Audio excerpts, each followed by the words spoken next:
Hello, my name is Ben Friedman, contributing film critic for Highbrow Magazine. I just got back from Sundance, or I should say I got back from Sundance virtually, and there was a lot of films. I saw like 25 films. I have a lot that I want to talk about, and I wanted to talk about what is probably one of the most buzziest films out of the festival. This made a huge splash because it sold to Netflix for $20 million. It features a star who hasn't been in movies for quite a while. His career kind of got derailed due to being in a Star Wars project. This is kind of a return to form to him. It's seeing how good of an actor he is and a great screen presence. This is from a director who, this is their feature debut, but they've worked on other very popular projects before.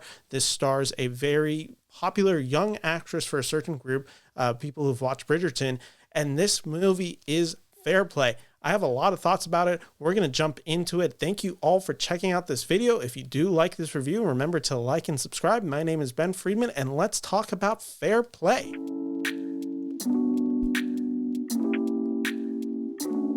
All right, so Fair Play. Like I said, this was one of the biggest films out of the Sundance Film Festival. $20 million was a huge acquisition. This film stars Phoebe Dynevor and Alden Ehrenreich. Well, I didn't talk to a lot of people also at Sundance because I really wanted to watch as many movies as I could. The people that I did talk to, this was the movie we kept bringing up. Either that they want tickets for it, that they wanted to hear my thoughts, I wanted to hear their thoughts. I didn't see this film till late in the festival. I think this was probably like my 19th movie I saw. I saw it on Friday night at the festival online. And for those who don't know what the film Fair Play is, I'm going to just read a brief description. This is just straight from Sundance. Hot off the heels of their new engagement, thriving New York couple Emily, Phoebe Dynevor, and Luke, Alden Ehrenreich can't get enough of each other. When a coveted promotion at a cutthroat financial firm arises, supportive exchanges between the lovers begin to sour into something more sinister. As the power dynamics irrevocably shift in their relationship, Luke and Emily must face the true price of success and the unnerving limits of ambition. This is from explosive feature debut from Chloe Domont. I really want to talk about Fair Play because this, like I said, it was one of the projects I heard. I really was anticipating this. That's why I got the individual screener. I didn't even bother to see if it was going to win any of the awards. I'm just like, I want to see this. I like Alden Ehrenreich. I think he got a bad just hand dealt with Solo, and I wanted to see what he brought.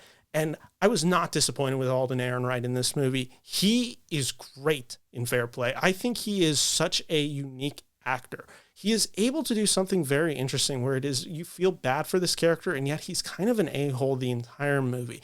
You don't know why you feel bad for this guy. He has such a charismatic screen presence, and you find yourself rooting for him, even though, like I said, every decision he makes is pretty terrible in this movie. He is not a good guy in this movie. He also channels something just unnerving about him. He is such a pathetic character in this movie, literally pathetic. Like, there are scenes of him groveling at the feet of bosses. He's this guy that you get this impression of because he's Alden Ehrenreich. He embodied Han Solo in a Solo movie. Like, they saw the charisma of a Harrison Ford and thought Alden Ehrenreich could channel it. And he's able to channel that level of charisma in this movie. And that's the interesting thing, because you have this scene at the very beginning where you're like, this guy's he has it all. He's just the extremely, popular. He seems to be well liked in the company. And then as we learn more about him, we see Luke's patheticness as the film arises, and we get new layers to him. And we just kind of learn that this guy is all show, no substance, and that everyone around him sees him as that, yet he's so blind to it. And as Emily sees that as their relationship develops, as the cutthroat nature of this film goes on, Emily begins to realize it and realizes she's basically hitched herself to a sinking boat. And that makes this dynamic between these two lovers begin to really sour, and it gets into really intense moments. What Chloe Domont does so well in this movie is tension. This is a crock pot of just energy bursting. Every scene just feels like tension. It feels like it could explode. It feels so unnerving watching it. I'm sitting there watching Fair Play, and I'm just like, these characters at any second could just do the most shocking thing. It has that same level of tension that the Safdie brothers were able to bring into Uncut Gems, yet they're able to do it in the financial firm. In doing that, they're able to just bring us into this world, get that cutthroat financial nature of it, but it's also about two people who are screwing other people. Like, this is a film about people screwing other people, screwing other people. And yet it's so captivating. We feel for all these characters, especially Emily. I've never watched Bridgerton, so I don't know Phoebe Dynevor. She's incredible. She is a great find as an actress. I'm very excited to see what she is able to do next, because this role is complicated. This role has to have her channel a lot of different things. We get the more sympathetic side of her.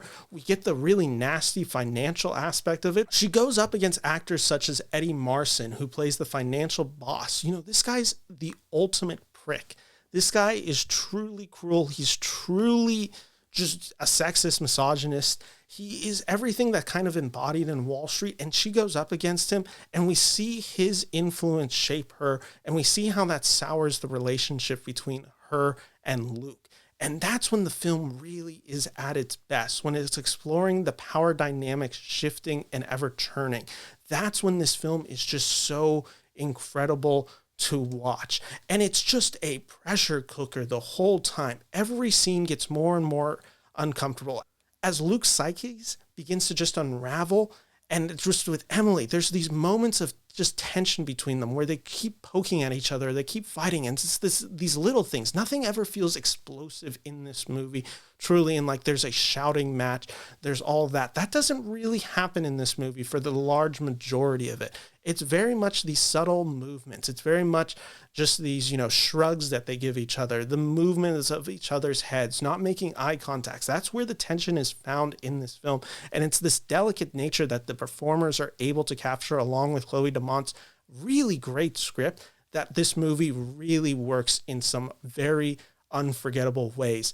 Now, I do want to talk about the ending. I'm not going to spoil the ending. Do not worry, because I know the large majority of the public have not gone to see this movie.